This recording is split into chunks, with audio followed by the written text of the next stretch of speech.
माँ को तो कहवाई किसी शब्द ना मो पाखे फिर भी मो माँ मो सब बेस्ट समस्त माँ समस्त सब बेस्ट होता खाली एका मन करे संघर्ष जदि शिखिबे कि जीवन बंचवा जदि शिखिबे बालाश्रम कह जाए जननी जन्मभूमिश्च स्वर्गादपि गरियसी सतरे जननी बा माँ शब्दटी केते मधुर वास्तव में संसार को गढ़ी तोलिबारे जोगे जोगे मार रही श्रेष्ठ भूमिका सृष्टिर आरंभरू आज जाए मार विकल्प नहीं कि मातृशक्ति को तुलना मध्य करी हुए नहीं कारण नारी को सर्वदा जगत जननी भावे विवेचना कर जाइछि।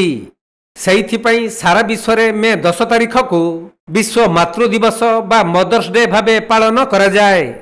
मला 4 वर्ष लाइनी मो बापा को छाड़ी रही दीदी मोर बहुत सेवा करती जर फर है देह खराब है से सब बुझती औषध का दिखती माँ भाया जत्न माँ बापार जत्न करती माँ बागे सेवा कर माँ बापार सेवा कर मो सब किसी माँ बाप तबे 10 मास गर्भरे धारण करिबा परे पिला को जन्म देई थाए माँ आउ जन्म हेबा परे पिलाटी धीरे धीरे बड़ होई मार हाथ धरी चली शिखे निज छातीरू माँ अमृत देई पिला को बड़ करी संसार सह परिचय कराइबारे मार पूर्ण भूमिका रहिछि। निज संतान मानकु संस्कार युक्त कराइबारे जणे मार श्रेष्ठ अवदान रहितबा बेले एथिरे बापांक अपेक्षा मांक भूमिका बेस अधिक।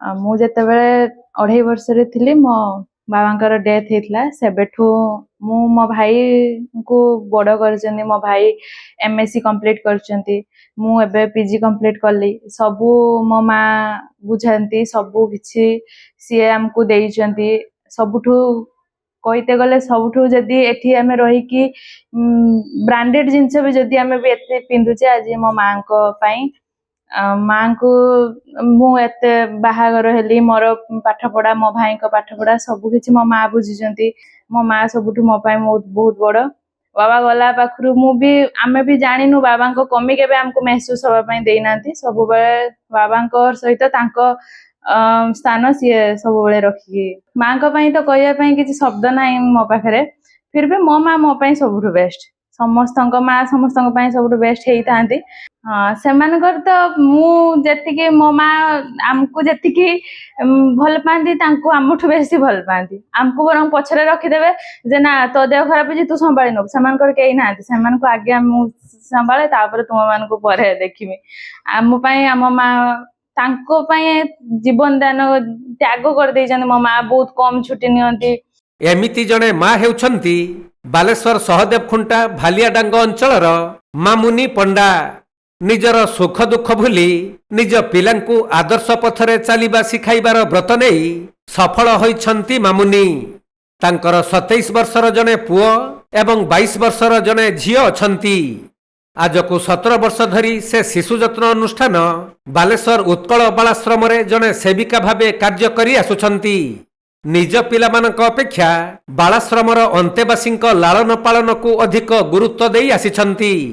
प्रत्येक दिन सकाळु अंतेवासी को निदरु उठाइबा परे नित्यकर्म शेष करिबा ठारु आरंभ करी प्रार्थना करिबा पाठ पढ़ाइबा एपरिकी सेमानंकु खुआइबा बिछଣା सजाड़ी देबा काहार देह खराब हेले चिकित्सा करिबा भली समस्त दायित्व से सुचारु रूपे तुलाउछंती। तांकर आदर और सेवा जत्न पाई घर ठारू दूर रे रही मध्य पिला माने निजकु केबे असहाय मन करंती नहीं। एइथिरु मामुनिंकर मातृ हृदयर विशालता बेस बारी होई पड़े। पिलांकर सुख दुख रे भाग नवा जने माँ जेतिकी करंती मो पिलांक प्रति एठी जेहेतु बापा नाही माँ नाही उभय बापा माँ ना पिला अछंती तेणु मो माँ जेतिकी करबा कथा जेतिकी करबा तांकर कर्तव्य मु करबा पई चेष्टा करे किंतु केते दूर पिला ग्रहण करंती सेटा भी मु अनुभव करि पारे जेहेतु मु आज 28 वर्ष बयस रु आज मोर 47 वर्ष हेलानी एठी मो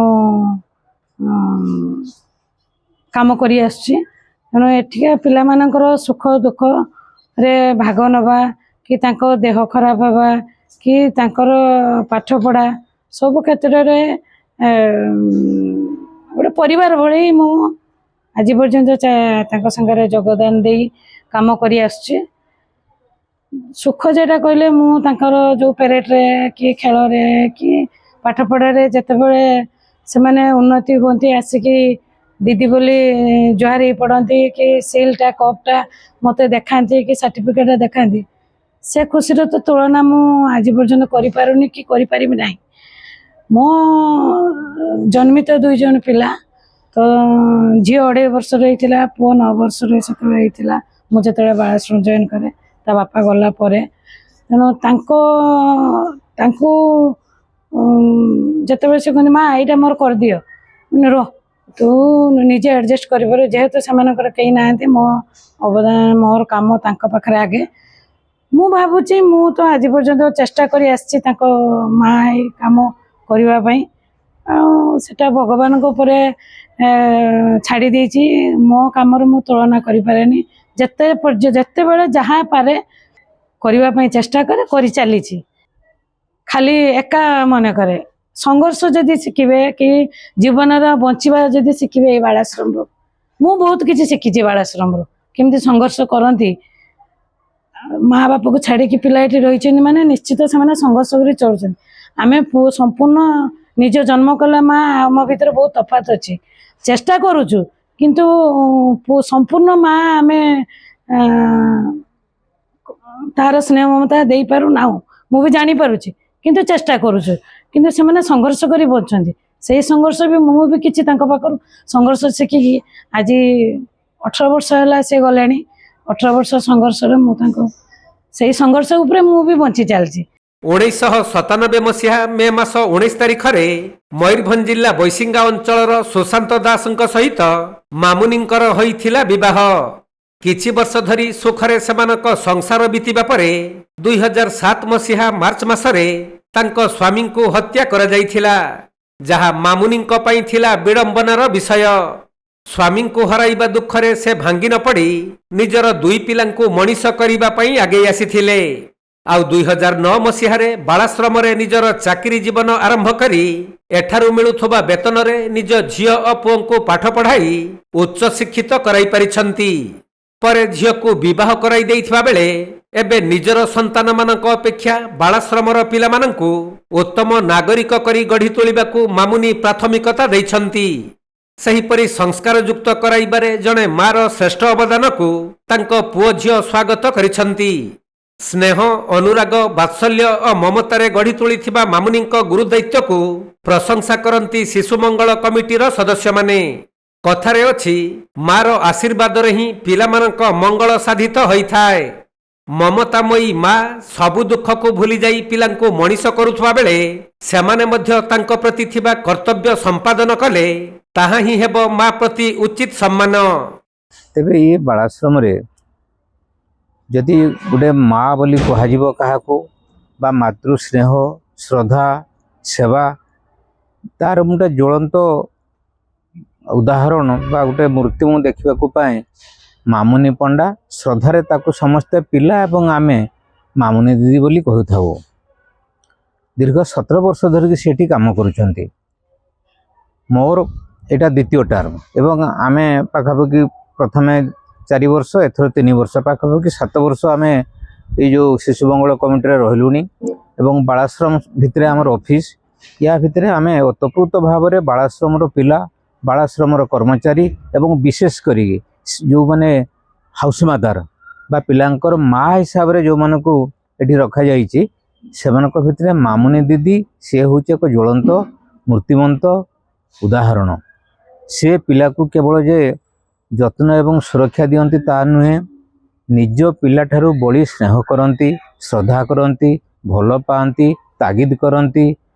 ସକାଳେ ଉଠିଲାଠୁ ପିଲାଙ୍କୁ ବ୍ରଶ କରିବାଠୁ ଆରମ୍ଭ କରି, ତାଙ୍କ ପାଇଖାନା ଗଲେ କି ନାହିଁ ବୁଝିବାଠୁ ଆରମ୍ଭ କରି, ତାଙ୍କର ପୋଷାକ ପତ୍ର, ପାଠ ପଢ଼ିବା, ଦେହ ଖରାପ ହେଲେ ଡାକ୍ତରଖାନାକୁ ନେଇକି ଯିବା, ରାତିରେ ପିଲା ଡାକ୍ତରଖାନାରେ ରହିଲେ ଜଗିବା, ବିଛଣା ପକାଇବା, ମଶାରୀ ଟାଙ୍ଗିବା, ये विभिन्न कार्य से प्राय तदारख करथांती एवं निजको सेतरे से समर्पित करिसंती।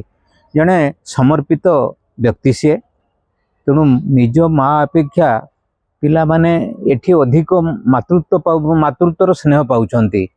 एवं जेतेबेले से पिला माने एठू जाआंती घर को बयस हो गला परे बा जेतेबेले ताकर पितामाता सक्षम होंतु बा कई अन्य परिवार नियंती, से माने कांदंती ମାମୁନି ଦିଦିଙ୍କ ପାଖରେ କାନ୍ଦନ୍ତି, ମାମୁନି ଦିଦିକୁ ଛାଡ଼ିକି ଯିବାକୁ ଚାହାନ୍ତି ନାହିଁ।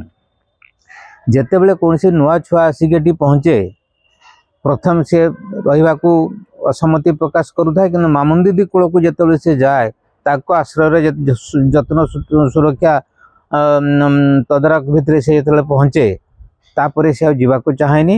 ତାକୁ ସେ ଏଭଳି ଭାବରେ, ତାଙ୍କ ପାଖରେ ଏଭଳି ଗୋଟେ ଆକର୍ଷଣ ରହିଛି ଯେ ସେ ଛୁଆମାନଙ୍କୁ କିଭଳି ସନ୍ତୁଷ୍ଟ କରିବେ, ଖୁସି କରିବେ ଏବଂ ଖୁଆଇ ପିଇ ଭଲରେ ରଖିବେ, ସେ ଦାୟିତ୍ୱ ତାଙ୍କର।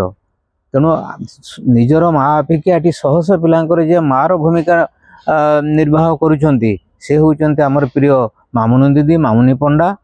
ନିଶ୍ଚିନ୍ତ ଏଟା ସତ କଥା, କାରଣ ତାଙ୍କ ଘର ଏଠି କଳମା ପାଖାପାଖି ତାଙ୍କ ସ୍ୱାମୀକୁ ହତ୍ୟା କରାଯାଇଥିଲା ଏବଂ ସେଠି ସେ ପରିବାର ଭିତରେ ସୁରକ୍ଷିତ ନଥିଲେ।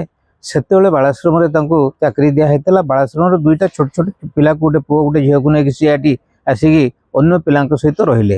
ତାଙ୍କ ପିଲା ଏବଂ ବାଳାଶ୍ରମର ପିଲା ଭିତରେ ମିଶିକି ସେମାନେ ଗୋଟେ ପରିବାର, ନୂଆ ପରିବାର ତିଆରି କଲେ।